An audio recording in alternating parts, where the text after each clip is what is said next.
Genesis Chapter 41. Then it came to pass, at the end of 2 full years, that Pharaoh had a dream. And behold, he stood by the river. Suddenly there came up out of the river 7 cows, fine-looking and fat, and they fed in the meadow. Then, behold, 7 other cows came up after them out of the river, ugly and gaunt, and stood by the other cows on the bank of the river. And the ugly and gaunt cows ate up the 7 fine-looking and fat cows. So Pharaoh awoke. He slept and dreamed a second time. And suddenly 7 heads of grain came up on one stalk, plump and good.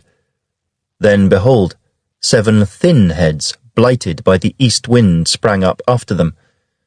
And the 7 thin heads devoured the 7 plump and full heads. So Pharaoh awoke, and indeed it was a dream. Now it came to pass in the morning that his spirit was troubled, and he sent and called for all the magicians of Egypt and all its wise men. And Pharaoh told them his dreams, but there was no one who could interpret them for Pharaoh. Then the chief butler spoke to Pharaoh, saying, I remember my faults this day.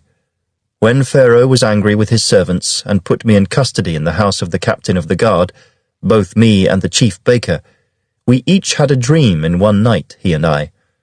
Each of us dreamed according to the interpretation of his own dream.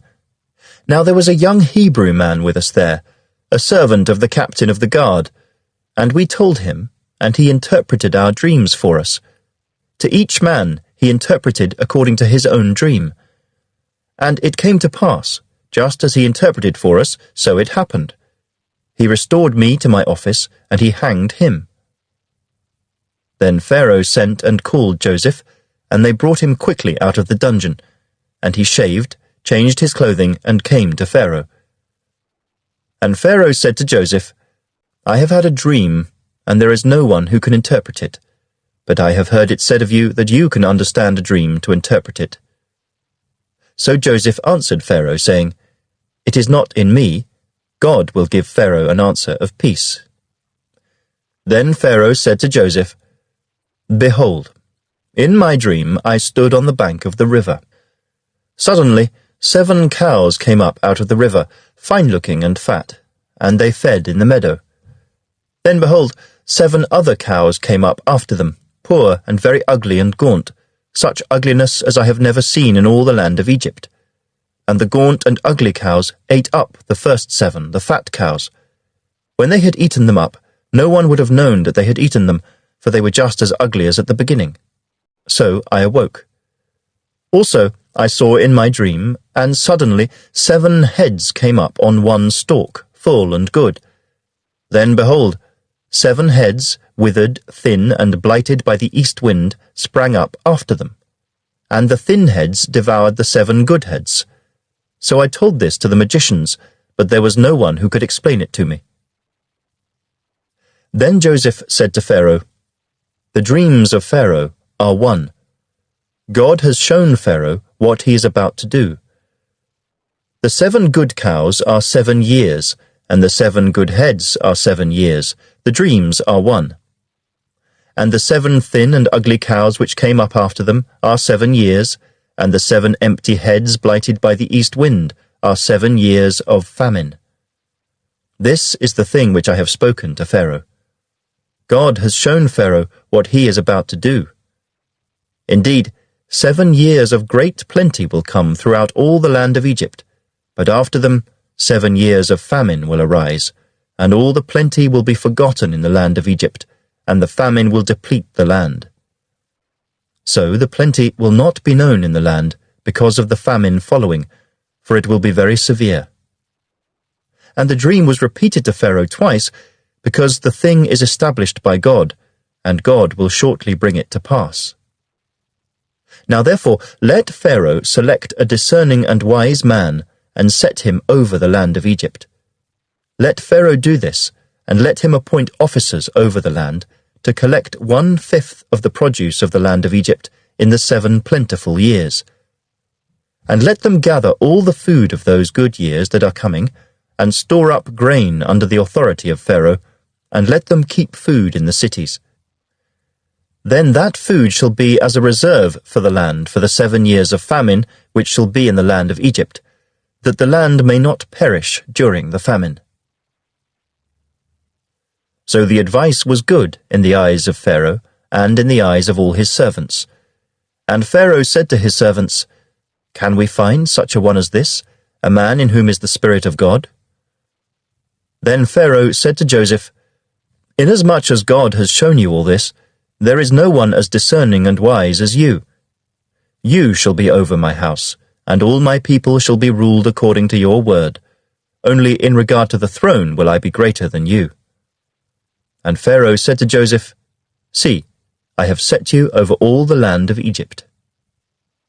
Then Pharaoh took his signet ring off his hand and put it on Joseph's hand. And he clothed him in garments of fine linen and put a gold chain around his neck. And he had him ride in the second chariot which he had, and they cried out before him, "Bow the knee."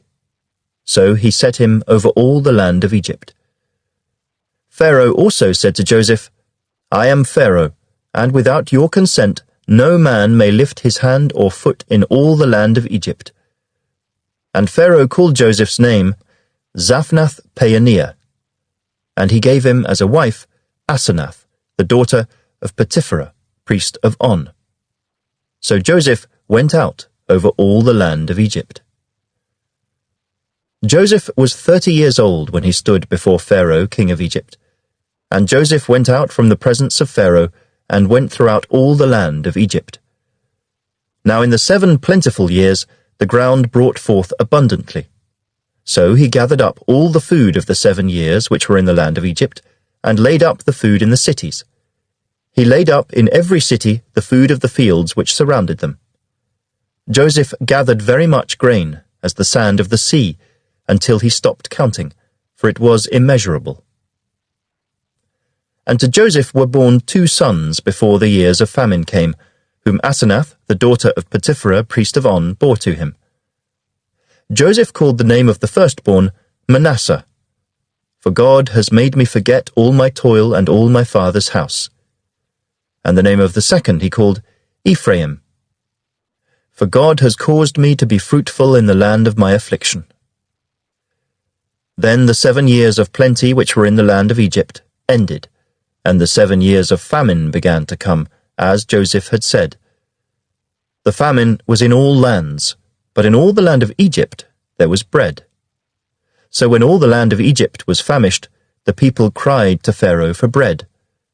Then Pharaoh said to all the Egyptians, "Go to Joseph, whatever he says to you, do." The famine was over all the face of the earth, and Joseph opened all the storehouses and sold to the Egyptians. And the famine became severe in the land of Egypt. So all countries came to Joseph in Egypt to buy grain, because the famine was severe in all lands. Please like, share, and subscribe to help grow the work of the Lord Jesus Christ, and God richly bless you.